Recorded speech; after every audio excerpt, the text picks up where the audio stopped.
চলুন আজ একটা দারুণ ইংরেজি শব্দ শেখা যাক, আর সেটা হলো ইনকোহেরেন্ট। আচ্ছা, এমনটা কি হয় যে চিন্তাগুলো সব জট পাকিয়ে গেছে আর কথাগুলো গুছিয়ে বলা যাচ্ছে না?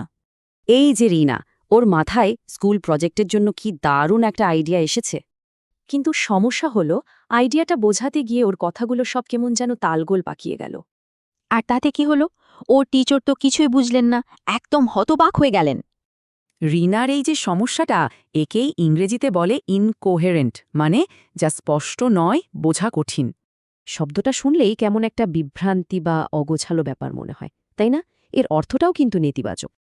তো রিনা কি করল? ও কিন্তু হাল ছাড়ল না, একটা লম্বা শ্বাস নিয়ে আবার ঠিক করল গুছিয়ে বলবে। এবার ও পুরো আইডিয়াটাকে ৩টা সহজ ধাপে ভেঙে নিল। প্রথমে রিসার্চ, তারপর মডেল, এরপর প্রেজেন্টেশন। এখন ওর ব্যাখ্যাটা কিন্তু একদম যৌক্তিক আর পরিষ্কার, সহজেই বোঝা যাচ্ছে। আর দেখুন, এবার ওর টিচারও হাসছেন। দারুণ আইডিয়াটা এখন সবাই বুঝতে পেরেছে। তাহলে ইনকোহেরেন্টের উল্টোটা কি? ওটা হলো কোহেরেন্ট। রিনার পরের ব্যাখ্যাটা ছিল ঠিক এটাই। কোহিরেন্ট মানে হলো সবকিছু পরিষ্কার, গোছানো আর যৌক্তিক। এর অর্থটা বেশ ইতিবাচক। পার্থক্যটা তাহলে স্পষ্ট, তাই না? একদিকে সব এলোমেলো কথা আর অন্যদিকে একদম গোছানো আর পরিষ্কার। আচ্ছা, এই ইনকোহেরেন্ট শব্দটা আমরা আর কোথায় কোথায় ব্যবহার করতে পারি চলুন দেখি।